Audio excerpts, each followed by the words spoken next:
আজকে আমরা শিখব অক্টাল সংখ্যা থেকে হেক্সাডেসিমাল সংখ্যায় রূপান্তর। 5, 2, 7 অক্টাল সংখ্যা হেক্সাডেসিমাল সংখ্যায় রূপান্তর করো। প্রথমে আমরা সংখ্যাগুলো ফাঁকা ফাঁকা করে লিখব। 5, 2, 7।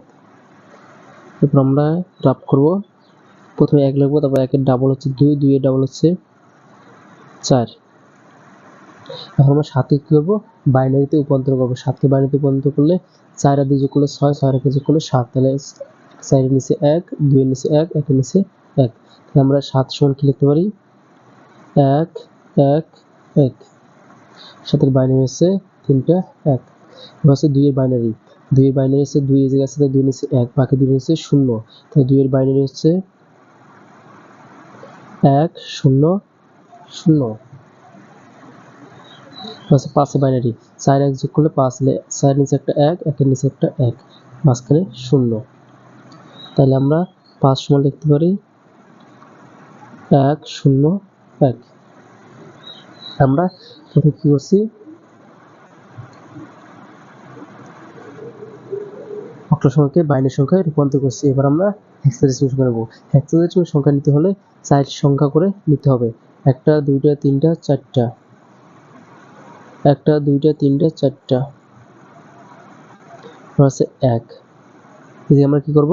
4 এই যে একটা 1 আছে, 3টা 0 দেব।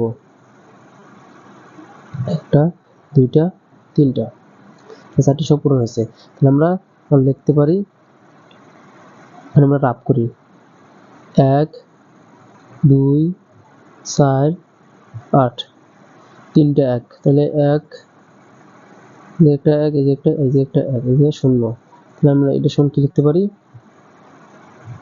7।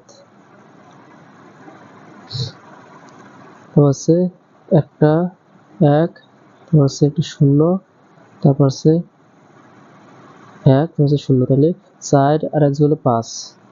আমরা এই যে লিখতে পারি 5। তারপর হচ্ছে এই যে হচ্ছে 1, তারপর হচ্ছে 3টা 0। তাহলে আমরা যে কি লিখতে পারি? 1। তাহলে আমাদের অঙ্কটা শেষ। এখন আমরা অ্যান্সার লিখব 5, 2, 7 হেক্সাডেসিমাল অক্টাল সংখ্যা সমান হেক্সাডেসিমাল লিখব 1, 5, 7 হেক্সাডেসিমাল সংখ্যা 157।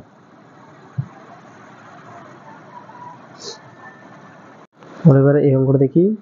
473.47 কে হেক্সাডেসিমাল সংখ্যায় রূপান্তর করো। প্রথমে আমরা কি করব? সংখ্যাগুলো একটু ফাঁকা ফাঁকা করে লিখব। 473.47। এখন আমরা রাব করি 1, 2, 4। 3 এর বাইনারি হচ্ছে 2 এর 1 যোগ করলে 3। তাহলে যে একটা 1, এই যে একটা 1, এই যে একটা 0। তাহলে 3 এর বাইনারি হচ্ছে 0, 1, 1। হচ্ছে 7 এর বাইনারি 4 আর 2 যোগ করলে 6, 6 আর 1 যোগ করলে 7। এর 3টা সংখ্যার নিচে 3টা 1 বসবে। তাহলে 7 এর বাইনারি হচ্ছে 3টা 1, 1 হচ্ছে 4। শুধু 4 এর নিচে একটা 1, বাকি দুটো 0। তাহলে 4 এর বাইনারি হচ্ছে 1, 0, 0। এবার আমরা দশমিক পরে করব। দশমিক এই যে একটা দশমিক বসবে, তখন কি 4। 4 এর বাইনারি হচ্ছে এই যে করলাম 1, 2টা 0, 1, 2টা 0। 7 এর বাইনারি আমরা আগে করছি 3টা 1, 7 এর বাইনারি হচ্ছে 3টা 1। এবার আমরা কি করব? হেক্সাডেসিমাল সংখ্যায় রূপান্তর করব। তাহলে হেক্সাডেসিমাল সংখ্যা রূপান্তর করতে হলে আমাদের কি করতে হবে? দশমিক আগের ক্ষেত্রে, দশমিকের আগের সংখ্যার ক্ষেত্রে ডান দিক থেকে শুরু করতে হবে। 4টা ডিজিট একসাথে করতে হবে। 1টা 2টা 3টা 4টা, এই 4টা ডিজিট আমরা একসাথে নেব। তারপরে 1টা 2টা 3টা 4টা, এই 4টা ডিজিট আমরা একসাথে নেব। এরপর হচ্ছে 1টা 1। তাহলে আমাদের আরো 3টা সংখ্যা দরকার। আমরা কিভাবে 3টা সংখ্যা পূরণ করব? 3টা 0 বসাবো, 2টা 3টা। তাহলে আমাদের 4টা সংখ্যা পূরণ হয়েছে। এখন আমরা কি করব? এই সংখ্যাগুলোকে আমরা হেক্সাডেসিমাল সংখ্যায় রূপান্তর করব। তীর চিহ্ন দেব। আমরা এখন রাব করতে পারি। এই হচ্ছে 1, 2, 4। এরপর আমরা লিখতে পারি 8। তাহলে এই যে কত আছে? 2টা 1, একটা 0, একটা 1। তাহলে 8 এর নিচে একটা 1, 4 এর নিচে একটা 0, তারপর হচ্ছে দুইটা 1, 1 এর নিচে 2 এর নিচে একটা 1, 1 এর নিচে একটা 1, তাহলে 8 আর 2 যোগ করলে 10 আর 1 যোগ করলে 11, এদিকে বসবে 11 অর্থাৎ বি।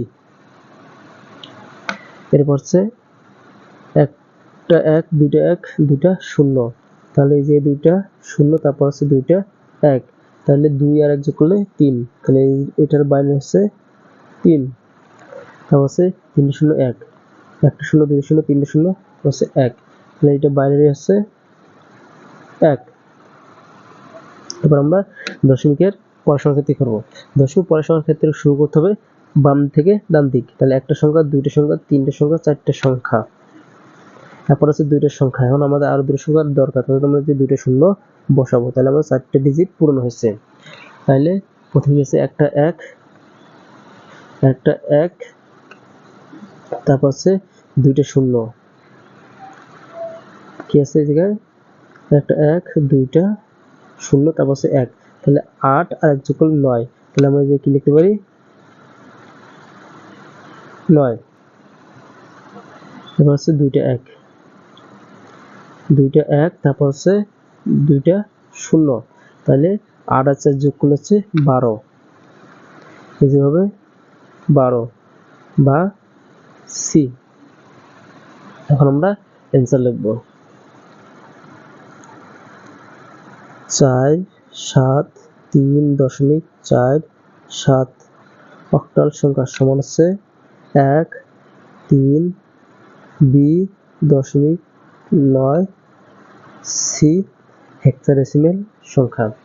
তাহলে অ্যান্সার দাঁড়ালো 13 বি দশমিক 9 সি।